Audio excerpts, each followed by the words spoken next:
Hi there and welcome back to my channel.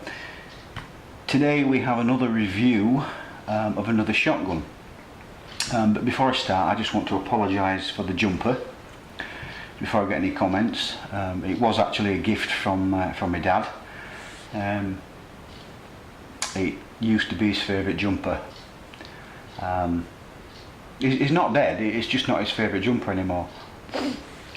Anyway, without further ado, I want to introduce you to this shotgun, which is another Hatsan Escort. This one's in 12 gauge, and as you can see, it's wrapped with the mossy oak, or so I'm led to believe, although it looks more like reeds to me, but it's quite a dark pattern, which is ideal, which is good for the environment that we use it in.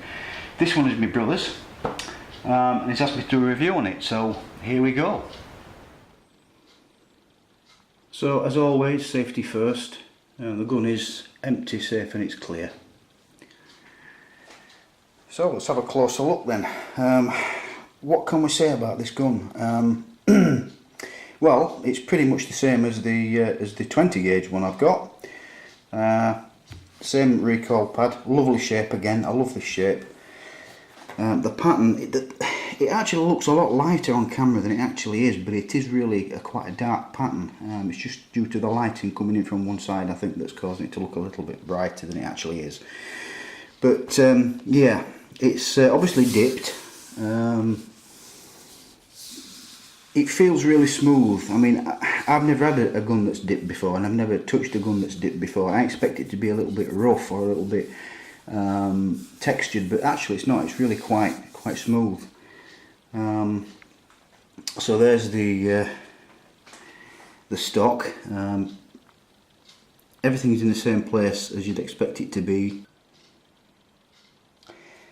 Everything other than the interior, of course, is all black on this one. So a quick look at the outside of it. I believe this one is a 26-inch barrel, I think. I'm not sure it was 26 or 28 to be perfectly honest. As I say, it's my brother's. We've shot this gun a little bit now, and I've noticed a bit of a difference between this one and the Hatsan that I shoot. Basically, I mean, all guns are different, as we all know. This one shoots fairly straight. My Hatsan, however, tends to shoot slightly low and to the left in terms of the centre of the pattern. This one seems to be shooting fairly straight. I think what I'm going to do with the next video, the next shooting video that we do, I think what we'll do is we'll pattern test it. We'll get a pattern plate out and we'll see what it's excuse me, see what it's actually doing at 20-25 yards, etc., with 32 gram sixes, which is obviously what we're going to be using predominantly with our guns. So let's have a close look at the inside of it. Okay, as always, it's empty, it's safe and it's clear. Same process as the other one. Take off the cap. I'm trying to get this on camera. The fore end and the barrel and the O-ring that's just gone on the floor. Excuse me.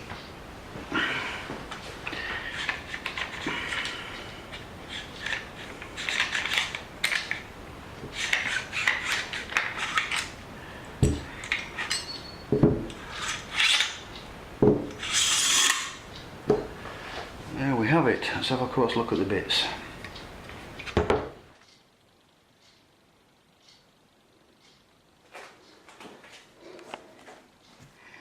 So we have the magazine tube, which is crimped, so we can only get the 2 in plus 1 in the chamber.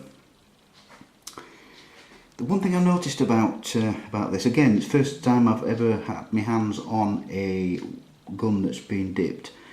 I noticed that on the fore end, you know, it's white on the inside, which I'm assuming is the undercoat or the preparation coat or whatever. Might have to touch that a little bit because it looks a bit odd when you're looking through some of these vents and things. It's not so bad there, you can't really see it there so much, but maybe that wants touching up a little bit. There are a few places as well I've noticed where the wrap hasn't quite done the trick, or it's worn off a little bit. But hey ho, at the end of the day, this is a tool, isn't it? It's a tool to do a job, and you can't wrap it in cotton wool. It's going to get knocked and bumped and scraped, I suspect, like any other gun is. So I don't think it's something that we should worry about too much. The protector for the bolt handle, which I think mainly is designed to protect other guns in the safe from getting knocked with the bolt handle. The O-ring, which is quite an important part of the gun, because obviously, as I said before, if this is missing, I don't think it'll cycle properly. I'm guessing that's the reason. It wouldn't be included if it wasn't necessary. The bolt, exactly the same as the other one, except it's black. Operates in exactly the same way. Nothing really special. The gas piston.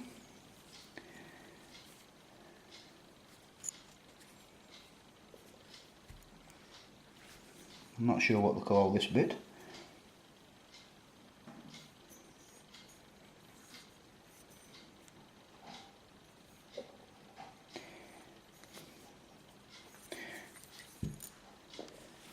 The bolt carrier. Now, one of the reasons you might be asking yourself, what are you doing this for? Why are you doing this? Well, I know when I've been looking at guns and researching guns, I've watched people take them to pieces because there's one specific part that I want to look at. And you can never quite see it, can you, when there's just one part that you want to check. So this is the reason I'm doing this, just in case there's anyone out there that's just wanting to know about one specific part.